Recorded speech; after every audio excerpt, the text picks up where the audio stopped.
The rattle of the stagecoach wheels was a frantic heartbeat against the vast, silent plains. For 3 days, it had been Alara's world, a cramped, dust-choked box hurtling her towards a future she could only imagine in fractured, hopeful glimpses. Outside, the world was a blur of ochre and burnt sienna, a land so immense it threatened to swallow her whole. Inside her own heart hammered a rhythm of pure, unadulterated terror mixed with a desperate, clinging hope. She clutched the worn leather of her small satchel, the only thing in the world that was truly hers. It contained a single spare dress, a tarnished silver locket with a faded picture of a mother she barely remembered, and the lie that had brought her here. The letters. Caleb's letters, filled with kind words and promises of a home, a life, a future. Letters she had never read. The coachman's gruff voice bellowed from outside, "Redemption! End of the line!" This was it. The air in the coach suddenly felt thick, suffocating. The other passengers, a stern-looking woman in black, and a portly salesman who had snored for the better part of 200 miles, began to stir, gathering their belongings. Alara remained frozen, her knuckles white on the handle of her satchel. What if he wasn't there? What if he took one look at her and sent her back? Back to the cloying perfume and gilded cage of Madame Evangeline's, a place where girls were commodities, their futures written in a ledger they were never meant to read. The coach lurched to a final, jarring halt. The door swung open, flooding the dim interior with a blinding, brilliant sunlight. One by one, the others descended, leaving Alara alone in the sudden quiet. She could hear the murmur of voices, the creak of wagon wheels, the distant clang of a blacksmith's hammer. It was the sound of a life she was not yet a part of. Taking a breath that did little to calm the tremor in her limbs, Alara gathered the shreds of her courage and stepped out into the dust and the light, her eyes scanning the small crowd on the wooden platform for the man who held her entire world in his hands. He was taller than she'd imagined, sturdy as an oak, with hands that looked like they had spent a lifetime wrestling a living from the earth. His hair was the color of sun-bleached wheat, and his eyes, when they finally found hers, were a startlingly gentle blue. A hesitant smile touched his lips, a beacon of kindness in the sea of strange, curious faces. "Miss Alara?" he asked, his voice a low, pleasant rumble that was far kinder than the coachman's gruff bark. She could only nod, her throat tight with unspoken fears. He stepped forward, taking her satchel from her unresisting fingers. The bag seemed to weigh nothing in his large, capable hands. "I'm Caleb. It's good to finally meet you." The journey to his homestead was a silent one, the wagon wheels tracing a slow path through the vast, unforgiving landscape. The town of Redemption, with its single dusty street and smattering of wooden buildings, quickly disappeared behind them. Alara sat stiffly on the wagon bench, acutely aware of the space between them. She stole glances at him from beneath the brim of her bonnet. He seemed as uncertain as she was, his gaze fixed on the horizon, his hands steady on the reins. This was real. This man, this land, this silence pregnant with possibility, it was all real. And so was the secret that felt like a lead weight in the pit of her stomach. The marriage contract. A legal document, a piece of paper that would bind her to him, filled with words that were as foreign to her as the chirps of the prairie birds. She was a fraud, and at any moment the truth would be revealed, and this fragile dream would shatter. Caleb's homestead was a testament to his resilience. A small but sturdy cabin stood sentinel over fields that were neatly tilled and planted.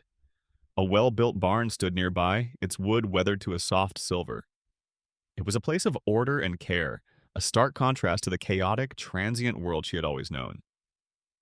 A small garden, vibrant with green shoots, was a splash of life against the muted tones of the prairie. For the first time, a genuine, unforced feeling of hope unfurled within her. "It's not much," Caleb said, his voice laced with a quiet pride, "but it's home." Inside, the cabin was clean and spare.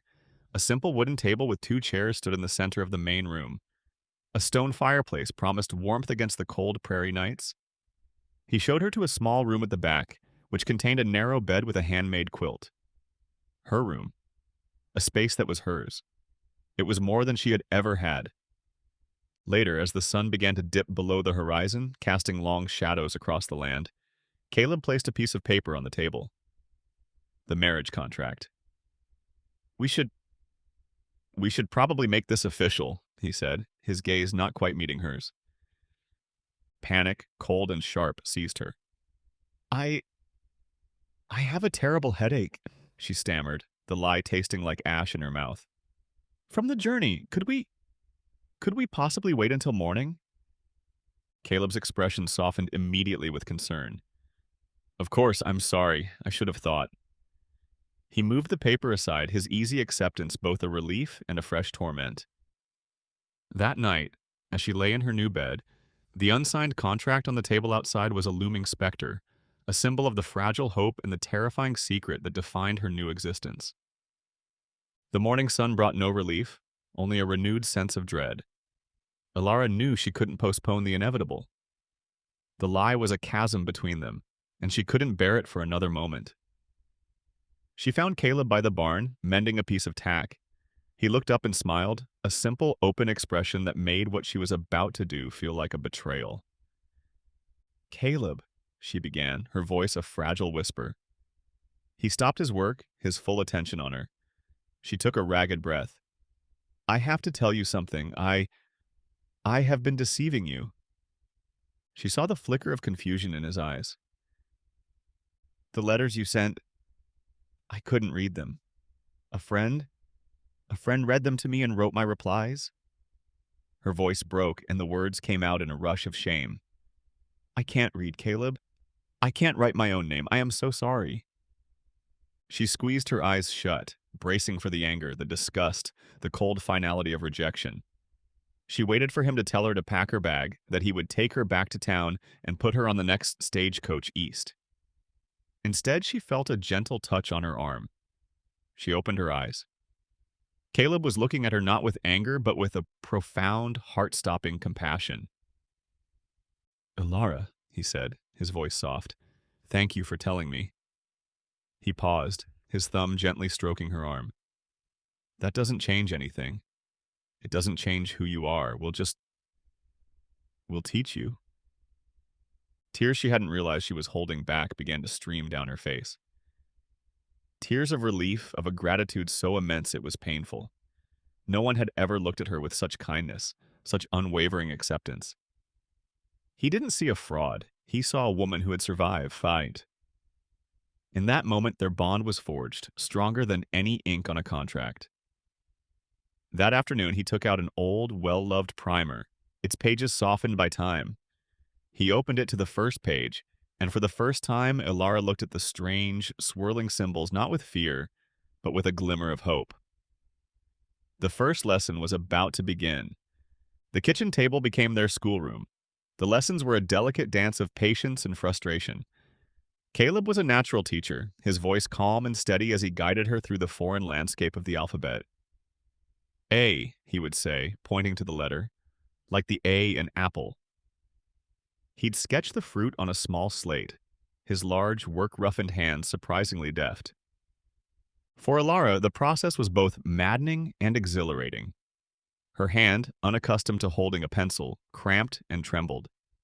The letters, which had seemed so simple when Caleb drew them, became stubborn, misshapen things under her own hesitant hand. There were moments when the frustration brought her to the brink of tears, when the shame of her ignorance felt like a physical weight. But Caleb's belief in her was a constant, gentle current that pulled her forward. He celebrated every small victory, a correctly identified letter, a word sounded out, a shaky but recognizable signature. Their lessons became the heart of their days, a quiet ritual that drew them closer. They were not just about letters and words. They were about building trust, healing old wounds, and discovering a new, tender intimacy. The space between them on the wagon bench had vanished, replaced by a comfortable proximity at the kitchen table, their heads bent together over the primer. One afternoon, after weeks of patient labor, she did it. She wrote her own name, Elara, without his guidance. The 5 letters stood on the slate, imperfect and wavering, but they were hers. A profound sense of ownership, of self, washed over her. It was a declaration of identity, a reclaiming of a part of herself that had been stolen by a life of servitude. The simple act of writing her name was the first true taste of freedom she had ever known. Their first trip to redemption as a married couple was a rite of passage. The town, which had seemed so intimidating to Alara upon her arrival, now felt like a place she might eventually belong. Still, the stares of the townsfolk were a heavy weight. A mail-order bride was a curiosity, and the whispers followed them like a shadow as they walked down the main street. They stopped at the general store, a bustling hub of commerce and gossip. Behind the counter stood Martha, a woman with a kind face and eyes that seemed to see more than most. She greeted Caleb warmly and then turned her smile on Alara. "So, you're the one who finally managed to rope this stubborn bachelor," she said, her voice warm and teasing. Alara felt a blush creep up her neck, but Martha's friendly demeanor put her at ease. "It's a pleasure to meet you, ma'am." "Call me Martha, and the pleasure is all mine." Martha's gaze was perceptive, and in it, Alara felt not judgment, but a sense of welcome. The welcoming feeling was short-lived. As they were leaving the store, a man blocked their path. He was tall and brutish, with a cruel sneer on his face. Alara recognized him as the man from the saloon on her first day. "Well now, Caleb," the man drawled, his eyes raking over Alara in a way that made her skin crawl. "Looks like you got yourself a pretty little thing."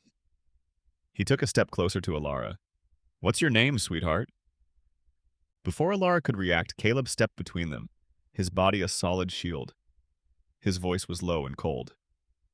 "Her name is Mrs. Miller, and you'll show her some respect, Jed." "Jedediah." Jed Stone, Silas Blackwood's foreman, let out a harsh laugh, but he took a step back. The encounter was brief, but it left a bitter taste in Alara's mouth. It was a stark reminder that their peaceful life was a fragile bubble, and that there were men in this world who took pleasure in preying on the vulnerable. The whispers of the town and the menace in Jed's eyes were a foreshadowing of the storm that was gathering on the horizon.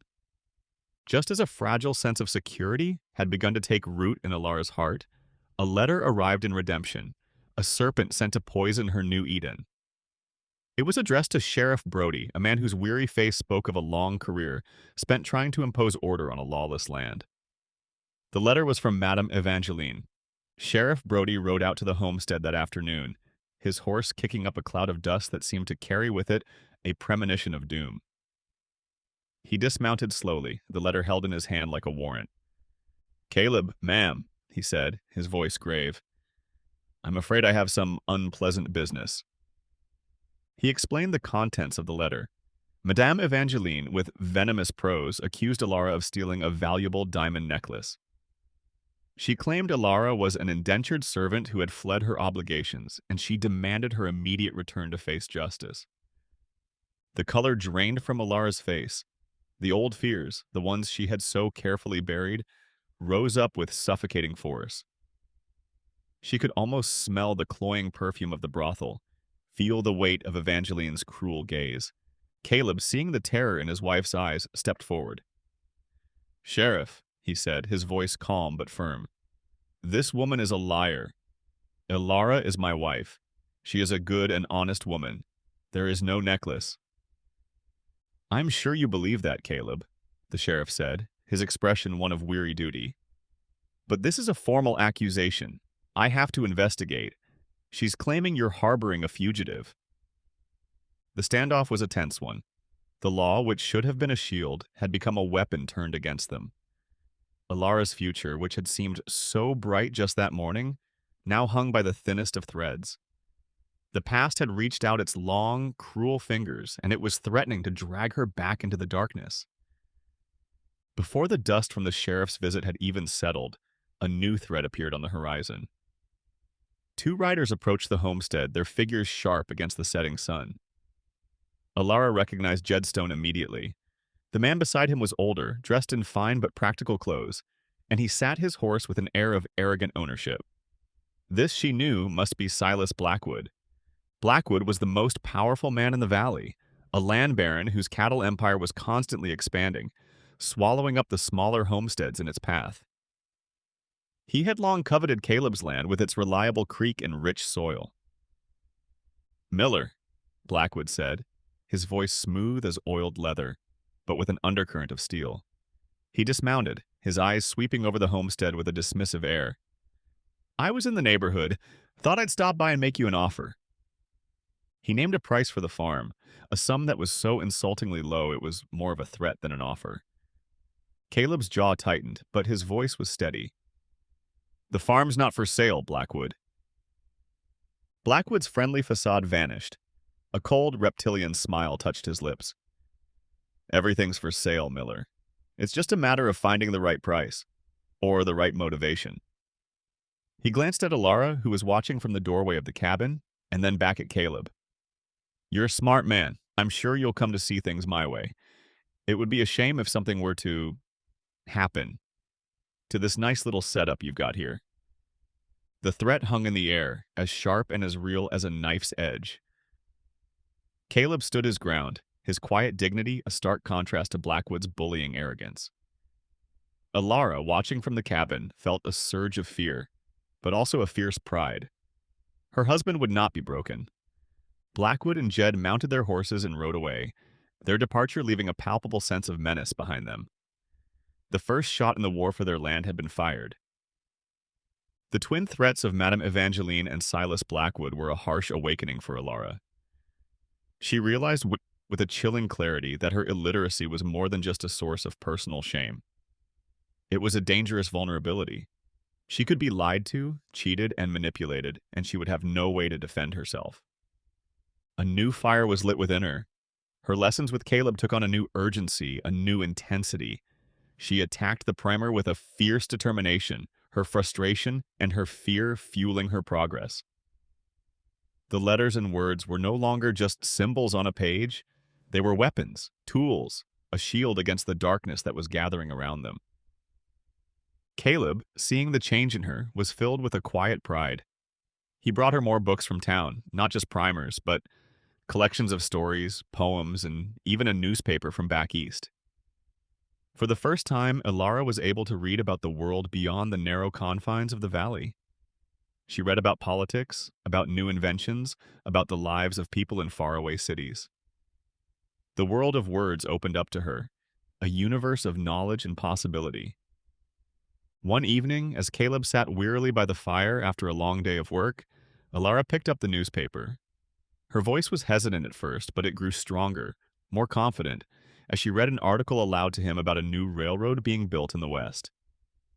Caleb listened, a slow smile spreading across his face. It was a moment of profound triumph. The mail-order bride who couldn't read or write had found her voice. She was arming herself for the fight to come, and she was ready. Blackwood was not a man who took no for an answer. Angered by Caleb's defiance, he decided to escalate his campaign of intimidation.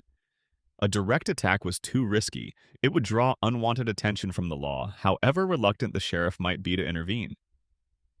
So he chose a more insidious, more cruel method. One moonless night, Jed Stone and two of Blackwood's hired guns crept onto the homestead. They didn't fire a shot. They didn't burn the barn. They did something far worse. They poisoned the well. The next morning, Caleb went to draw water and was met with a foul chemical stench. The water in the bucket was murky and slick with a strange, oily substance. The realization of what had happened was a devastating blow. Their well, the lifeblood of their farm, the source of water for their crops, their animals, and themselves, had been destroyed. A righteous anger, cold and hard, settled in Caleb's heart. He knew with absolute certainty that Blackwood was behind it. He rode into redemption, his face a mask of grim determination. He stormed into Sheriff Brody's office and slammed the bucket of poisoned water down on his desk. "This is Blackwood's work," he said, his voice tight with fury. The sheriff looked at the fouled water, his expression weary. "Caleb, I believe you. But a suspicion is not proof. My hands are tied. Unless you can bring me a witness or some other piece of evidence, there's nothing I can do." Caleb returned to the homestead that evening, his frustration a bitter pill. He was a man who had been wronged, a man fighting for his home and his family, but it seemed the law was a luxury they could not afford. They were on their own, and the odds were stacked against them.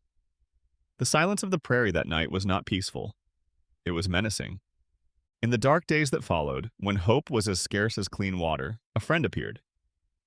Samuel, a fellow homesteader whose small ranch bordered Caleb's land, had also been feeling the pressure from Blackwood. He had been approached with the same insulting offer, had received the same veiled threats.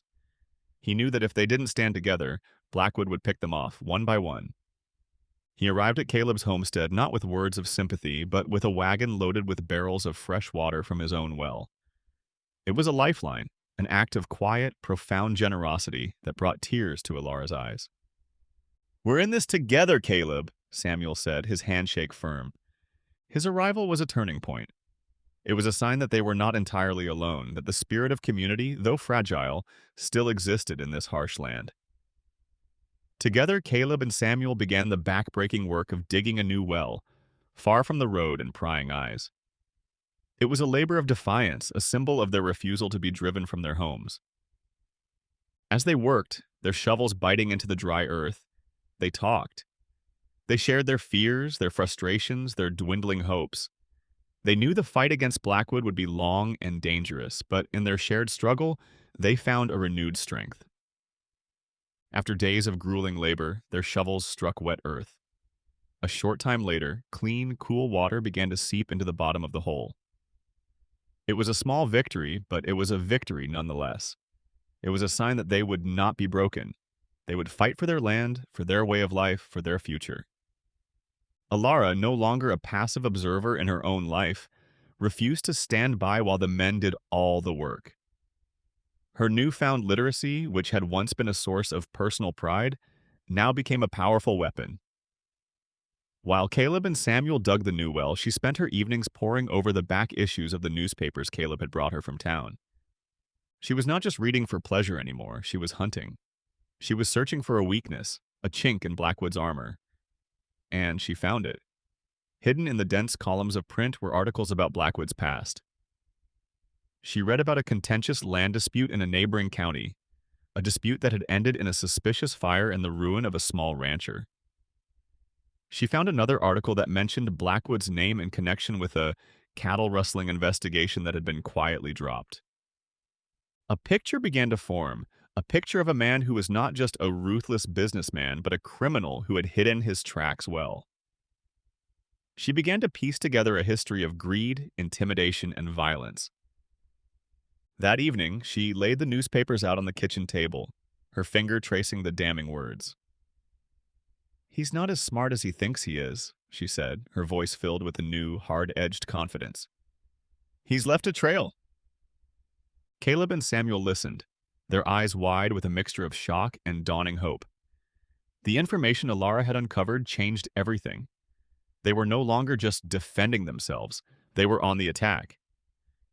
They began to formulate a plan to expose Blackwood for the tyrant he was, a plan to rally the other homesteaders who had been living in fear. The mail-order bride who couldn't read or write had become the unlikely architect of their resistance. The newspaper articles were a start, but they were not enough. They needed hard evidence, proof that would stand up in a court of law if they could even get that far. Their plan required a trip to the county seat, a larger town that housed the public records office. Caleb and Samuel made the long journey, leaving Alara to watch over the homestead. They spent days in a dusty, poorly lit records office, poring over stacks of land deeds, court filings, and legal documents. The clerk was uncooperative, his eyes shifty, his answers evasive. It was clear that Blackwood's influence extended even here. The work was tedious and frustrating, the legal jargon was a dense thicket, and the records were a confusing, disorganized mess. But they refused to give up, their determination fueled by the memory of the poisoned well and the threats against their families. They were searching for a pattern, a mistake, a single thread that could unravel Blackwood's web of deceit. After 2 days of fruitless searching, just as they were about to give up, Caleb found it. It was a small discrepancy, a detail that would be easy to overlook. On one of Blackwood's largest land purchases, the signature of the seller did not quite match his signature on other documents. More importantly, the date of the sale was a week after the seller, a man named Henderson, had been reported to have died of a sudden illness. It was a small crack, but it was enough to suggest that the deed was a forgery, that the land had been stolen. It was the first piece of concrete evidence they had, a glimmer of hope in their long and arduous search for justice. While Caleb and Samuel were away, Alara embarked on a dangerous mission of her own. She knew that evidence alone was not enough. They needed allies. They needed to show that Blackwood was not just a threat to them, but to the entire valley. Summoning a courage she never knew she possessed, she saddled a horse and rode out to the other homesteads. She was no longer the shy, timid woman who had arrived in Redemption just a few months ago. She was a woman on a mission, her voice filled with a quiet passion and a fierce determination. She went from farm to farm, speaking to the homesteaders who had been living under the shadow of Blackwood's greed. She told them about the poisoned well, about the threats, about the fraudulent land deed Caleb and Samuel had uncovered. She appealed not to their fear, but to their sense of justice, their shared love for their land, and their common decency. The reactions were mixed. Some were too afraid, their fear of Blackwood's power a cage from which they could not escape.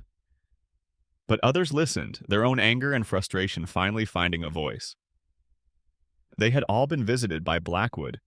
They had all been intimidated, had all been offered insultingly low prices for their land. Alara's words were the spark that ignited their simmering resentment. By the time the sun set, she had forged a small but dedicated alliance. A handful of homesteaders had pledged their support, agreeing to stand with Caleb and Samuel to fight for their homes and their way of life. It was a dangerous alliance, one that would surely put them all in Blackwood's crosshairs, but it was their only hope. Caleb and Samuel returned from the county seat, their faces etched with a mixture of exhaustion and grim triumph. They had the proof they needed, a copy of the fraudulent deed that was a ticking time bomb under the foundation of Blackwood's empire. But the sight that greeted them at their homestead was even more astonishing than the evidence they carried. Their farm, which had been a place of quiet solitude, was now a hive of activity. A half-dozen men, their fellow homesteaders, were there, working to fortify the cabin, to reinforce the barn, to prepare for a fight.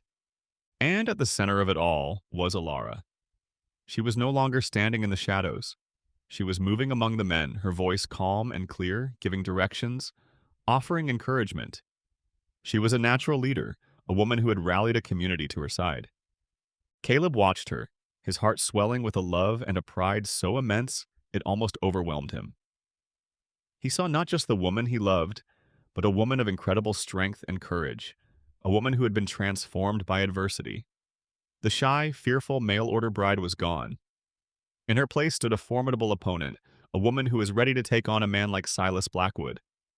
The revelation of the fraudulent deed, combined with the formation of the Homesteaders Alliance, was a seismic shift in their struggle. The balance of power had begun to change. Blackwood, the untouchable titan, was no longer untouchable. He was a man with a secret, and his past was about to catch up with him. The next morning, a small delegation rode into Redemption. It was led by Caleb and Alara, and behind them were Samuel and the other homesteaders who had joined their cause. They were no longer just a single, isolated family. They were a united front. They marched into Sheriff Brody's office. Caleb placed the copy of the fraudulent deed on the sheriff's desk. Alara, her voice steady, explained the discrepancy in the dates and the signatures. One by one, the other homesteaders stepped forward, giving their own testimony of Blackwood's threats and intimidation. They were no longer asking for help, they were demanding it. They were demanding that the sheriff do his job, that he uphold the law, that he arrest Silas Blackwood for his crimes. Sheriff Brody was a man caught in a vice. He looked at the evidence, at the determined faces of the homesteaders. He was a man of the law, sworn to uphold justice. But he was also a man who knew the reality of power in the valley. To go against Blackwood was to risk everything, his job, his reputation, perhaps even his life. Blackwood's influence was a cancer that had spread throughout the town. The confrontation in the sheriff's office was a tense one. The air was thick with the weight of the decision that had to be made. The sheriff was at a crossroads. He could continue to be a pawn of a powerful man, or he could find his courage and stand for what was right. His choice would determine the fate of the homesteaders, the town of Redemption, and his own soul. Silas Blackwood was a predator, and he could sense that his prey was no longer afraid. The formation of the Homesteader Alliance and their visit to the sheriff was a direct challenge to his authority, an act of defiance he could not tolerate. His usual tactics of intimidation and legal maneuvering were failing. It was time for a more direct, more violent approach. He devised a cunning and brutal trap. He sent a young boy into town with a message for Caleb. The note, written in a rough hand, was supposedly from a disgruntled former employee of Blackwood's, a man who claimed to have information that could ruin the land baron. The note asked Caleb to meet him at dusk at a remote location, a narrow, rocky canyon a few miles from town. It was a place where a man could disappear without a trace. Caleb knew it was likely a trap. Every instinct told him to be wary. But the possibility of gaining another piece of evidence, another witness, was too tempting to ignore. He felt he had no choice. Alara's heart went cold when he told her. A deep sense of foreboding washed over her. "Don't go, Caleb," she pleaded, her hands clutching his arm. "It's what he wants. He's trying to separate you from us." But Caleb was a man driven by a sense of duty. "I have to, Alara. We're too close to give up now." He kissed her, a brief, hard kiss that tasted of fear and determination. She watched him ride off into the setting sun, his silhouette a lonely figure against the vast, unforgiving landscape. He was riding into a trap, and the silence he left behind was deafening, filled with the terrifying certainty that she might never see him again. The canyon was a place of deep shadows and unnerving silence. The air was still and heavy. Caleb arrived at the designated meeting spot, his hand resting on the butt of the pistol at his hip. He didn't have to wait long. The first voice came from the rocks above. "You're a bigger fool than I thought, Miller." It was Jed Stone. He emerged from behind a boulder, a rifle in his hands. From the shadows, 3 other men appeared, all of them armed, their faces cruel and predatory. The trap had been sprung. "Blackwood sends his regards," Jed sneered. The fight was brutal and desperate. Caleb was a strong man, a capable fighter, but he was outnumbered 4-1. He managed to get off one shot, grazing one of the men in the shoulder, before he was overwhelmed. A rifle butt crashed against the side of his head, sending a shower of stars across his vision.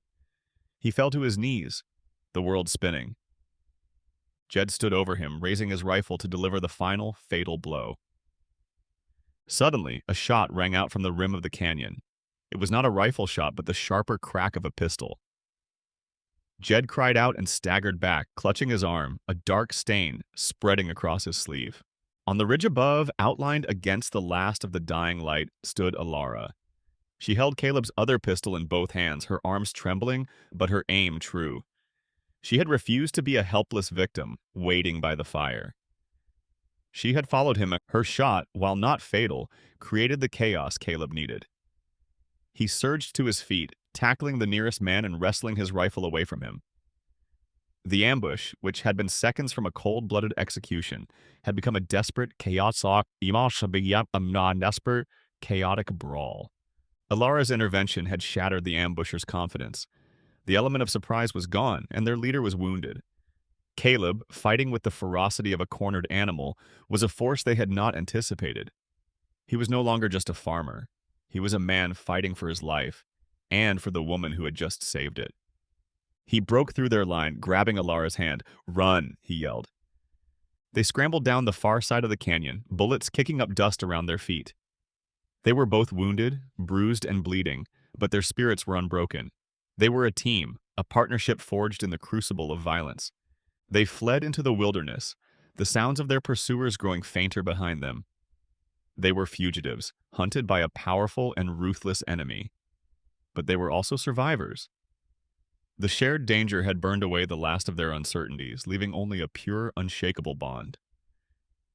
As darkness fell, they found shelter in a small, hidden cave, its entrance obscured by a thicket of brush. They huddled together in the darkness, the cold seeping into their bones. Caleb tore a strip of cloth from his shirt and gently bandaged Alara's arm, where a stray bullet had grazed her. She, in turn, tended to the gash on his head. They were alone, wounded, and on the run, but they had each other, and in the vast, hostile darkness of the West, that was everything. Blackwood was a man incandescent with rage. The failure of the ambush, the escape of Caleb and Alara, was a personal humiliation. He was done with subtlety. He would not be defied. He gathered his remaining men, his face a mask of cold fury. "We're going to burn them out," he snarled. "Burn it all to the ground." The homestead, which had been a symbol of hope, was about to become a battlefield. Samuel and the other homesteaders had seen the riders gathering and knew what was coming. They had barricaded the windows of the cabin, turning it into a makeshift fortress. They were farmers, not soldiers, but they were ready to defend their homes to the last. The attack came just after midnight. Blackwood's men, their faces illuminated by the flickering light of torches, swarmed the homestead. The night erupted in a cacophony of gunfire and shouting. The homesteaders fought with a desperate courage. They were outgunned and outnumbered, but they were fighting for their families, for their land, for their very way of life. The cabin was riddled with bullets. A torch was thrown onto the roof of the barn, and it erupted in a tower of flame, painting the night sky in hellish shades of orange and red. The battle raged on.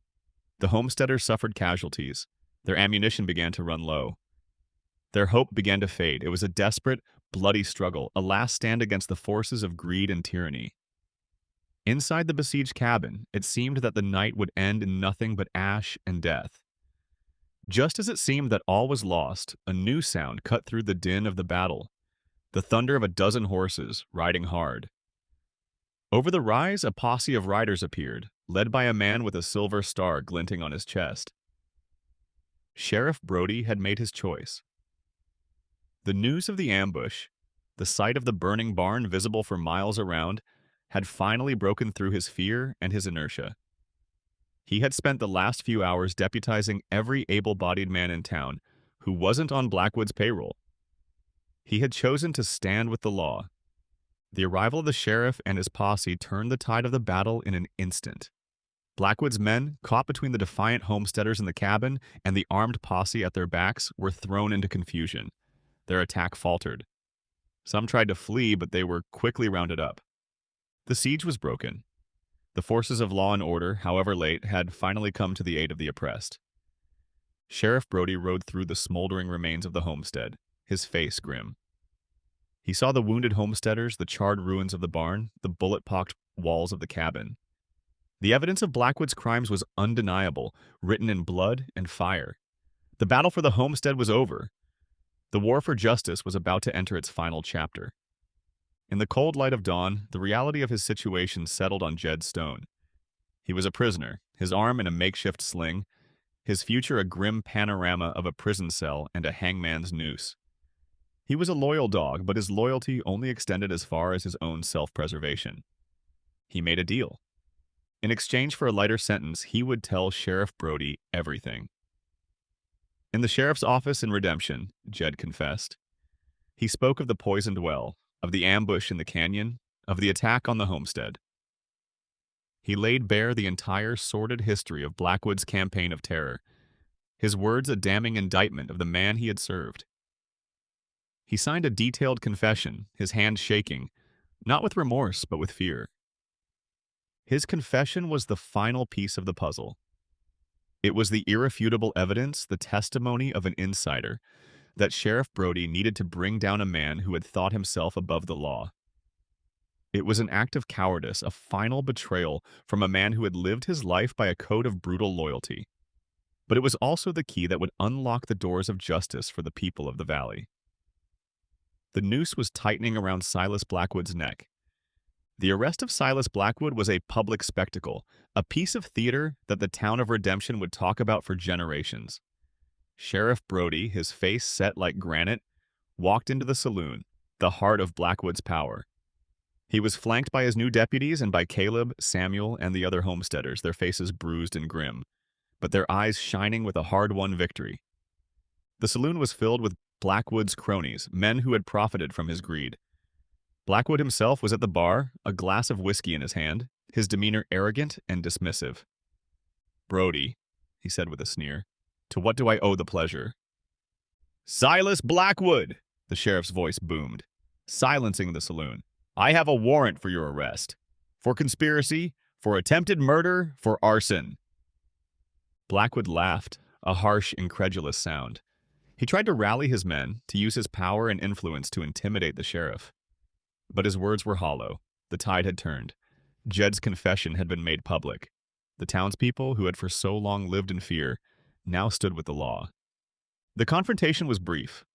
Blackwood's cronies, seeing the determination in the sheriff's eyes and the guns in the hands of the homesteaders, did nothing. Blackwood was led away in handcuffs, his face a mask of disbelief and impotent rage.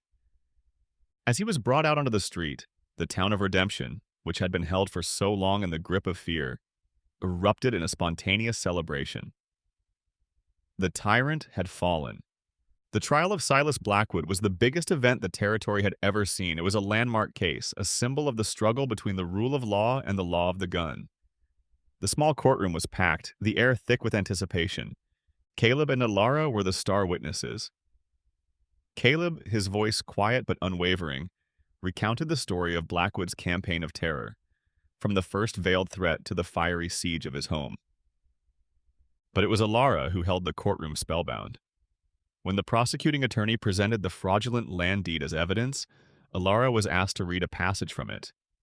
She stood, her hands trembling slightly, and her voice, clear and steady, filled the silent room. She read the legal jargon, the complex words that had once been a source of such shame and fear, with a fluency that was a testament to her incredible journey. Her act of reading was more powerful than any testimony.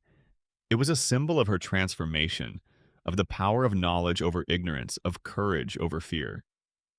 It was the story of a community that had refused to be broken, a story of love, resilience, and the quiet power of the written word. The jury's verdict was swift and unanimous, guilty on all counts. The courtroom erupted in a chorus of cheers and applause. Justice, hard-won and long-awaited, had finally been served. With Silas Blackwood sentenced to a long prison term, a new day dawned in Redemption. The town, liberated from the shadow of his tyranny, began to breathe again. A sense of hope and optimism, long suppressed, blossomed in the valley. The homesteaders, their land secure, began to rebuild, their shared struggle having forged an unbreakable bond of community. Caleb and Alara returned to their homestead. The cabin was scarred with bullet holes, the barn a blackened skeleton, but it was their home. They began the slow, arduous process of rebuilding, not just their farm, but their lives. Their love, which had been tested by fire and violence, was stronger, deeper, and more resilient than ever. The work was hard, but it was a joyful labor. They worked side by side, their hands and hearts united. They were no longer just a man and a woman who had been brought together by chance. They were partners, survivors, builders. One evening, they stood hand in hand, looking out over their fields. The setting sun cast a golden glow on the horizon, promising a peaceful tomorrow. They had faced the storm and had emerged into the light, their love a beacon in the wild and unforgiving landscape of the West. Just as the wounds of their battle with Blackwood began to heal, a new shadow fell across their lives. A ghost from Alara's past, a specter of cruelty and exploitation, arrived on the afternoon stagecoach. Madame Evangeline, her face a mask of cold fury, had come to reclaim her property. She had read about the trial in the newspapers back east. She had read the name Alara, and she knew. Her greed and her desire for revenge had driven her west, to the small town where her thief had dared to build a new life. She found Alara in Martha's general store, her voice dripping with a false sweetness that was more venomous than any shout, cut through the quiet chatter of the stores. Well, well, look what the wind blew in. I believe you have something of mine. Alara froze, the color draining from her face. It was her worst nightmare made real. Evangeline's eyes were cold and reptilian. She sneered, her voice loud enough for everyone in the store to hear. She was one of my girls, a common thief who ran off with a very expensive necklace. She tried to use shame as a weapon, to remind Alara of her past, to make her feel unworthy of the happiness she had found. But Alara was no longer the frightened, timid girl who had fled in the night. She was a woman who had faced down gunmen and tyrants. She had found her voice, her courage, and her strength. She turned to face her former tormentor, her chin held high. "My name is Alara Miller," she said, her voice clear and unwavering. "I am not your property. I am a free woman, and you have no power over me here." The confrontation was a clash of two worlds, of a dark past and a hard-won present. Evangeline, her face contorted with rage at this unexpected defiance, vowed to destroy her. The final battle, Alara knew, was yet to come. Madame Evangeline was not a woman to be thwarted. If shame and intimidation would not work, she would resort to the methods she knew best: violence and coercion. She hired a trio of ruthless thugs from a saloon in the next town, men with cold eyes and no conscience. They attacked the homestead under the cover of darkness. They were not interested in fire or destruction. Their goal was to abduct Alara. Caleb, though still recovering from his injuries, fought with the ferocity of a lion defending his mate. But the thugs were brutal and efficient. They overpowered him, a blow to the head leaving him dazed and bleeding on the floor of the cabin. Alara's screams echoed in the night as they dragged her from her home. She fought, she kicked, she bit, but she was no match for their brute strength. They threw her onto a horse and rode off into the darkness, leaving Caleb wounded and helpless, the sound of his wife's cries a fresh wound in his heart. The past had not just returned, it had violently reclaimed her. When Caleb came to, his head throbbing, his heart was a cold, hard knot of fear and rage. He was not a man to despair. He was a man of action. He staggered to his feet, his mind already working. He could not do this alone. He rode to Samuel's homestead and then into town to find Sheriff Brody. The sheriff, who had once been so hesitant, was now a staunch ally. He had seen the evil of Blackwood, and he recognized the same malevolence in the story of Madame Evangeline. The three men, a husband, a friend, and a lawman, formed a small but determined posse. They were united by a common purpose: to rescue Alara, to bring her home. They picked up the trail easily and rode hard, pushing their horses to their limits. It was a race against time. Every mile they covered, every hour that passed increased the danger to Alara. They rode through the night, their faces grim, their resolve unshakable. They would not fail. Inside the squalid, remote cabin where her abductors had taken her, Alara was not a passive victim. The frightened girl was gone forever, replaced by a woman who had learned to fight for her own survival. She used her wits, the one weapon they could not take from her. She feigned compliance, lulling her captors into a false sense of security. She pretended to be weak, broken, resigned to her fate. Then, when they least expected it, she made her move. While two of the men were outside, she accidentally knocked over a lantern. The oil spread quickly, and the dry wood of the cabin ignited in an instant. In the ensuing chaos and confusion, as the remaining guard tried to beat out the flames, she bolted for the door and ran out into the darkness. Her escape coincided with the arrival of the posse. The thugs, caught between a burning cabin and the guns of Caleb, Samuel, and the sheriff, were thrown into a state of disarray. The final battle was a chaotic, desperate fight in the flickering, hellish light of the burning cabin. And in the midst of it all was Alara. She had found a fallen piece of wood and was wielding it as a club, fighting alongside the men who had come to rescue her. She was no longer a damsel in distress.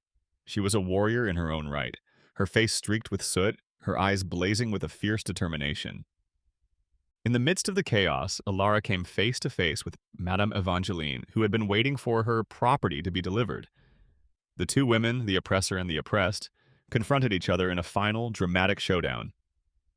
Evangeline, her face a mask of pure hatred, lunged at Alara, a hidden derringer in her hand. "You wretched girl, I'll kill you myself!" But Alara was no longer afraid. She fought back, her newfound strength surprising her former tormentor. They grappled, their struggle a desperate dance of survival. In the struggle, the derringer went off, its small bullet going wide. Evangeline, enraged, pulled a long, jeweled hatpin from her hair and lunged again. Alara stumbled backward, and Evangeline, overbalanced, fell forward. There was a sickening, soft thud. Evangeline's own momentum had driven her onto a sharp, splintered piece of wood from the burning cabin. She looked down at her chest in surprise, a dark stain spreading across her fine silk dress. She collapsed without another word. The tyrant was dead. Alara stood over the body of her former tormentor, her chest heaving, her face a mixture of shock, relief, and a profound, bone-deep sense of liberation. The ghosts of her past had been vanquished, and she was, at last, completely and utterly free. In the aftermath of the final bloody battle, Caleb and Alara returned to their homestead. Their love, which had been forged in adversity and tested by fire, was now unbreakable. The town of Redemption, which had witnessed their struggle and their triumph, embraced them as heroes. The story of the mail-order bride who couldn't read or write, who had faced down tyrants and learned to fight for her own freedom, became a local legend, a tale told around hearths on cold winter nights, a testament to the enduring power of the human spirit. The final chapter of their story was a quiet and intimate one, a celebration of their love and their new life. They sat together on the porch of their rebuilt cabin, the setting sun casting a golden glow on the horizon. The scars on the cabin and on their bodies were healing. The land was peaceful. Alara was reading a book of poetry to Caleb, her voice clear and confident, a beautiful melody against the gentle sounds of the prairie evening. She had not only learned to read and write, she had learned to find her own voice, to claim her own story. Caleb took her hand, his eyes filled with a love and an admiration that was deeper than any ocean. "You taught me what courage is, Alara," he said, his voice thick with emotion. They were two souls who had found each other in the vast and unforgiving landscape of the West. Their love a testament to the enduring power of hope, resilience, and the written word. Their future was a blank page waiting to be written, and they would write it together in the language of love.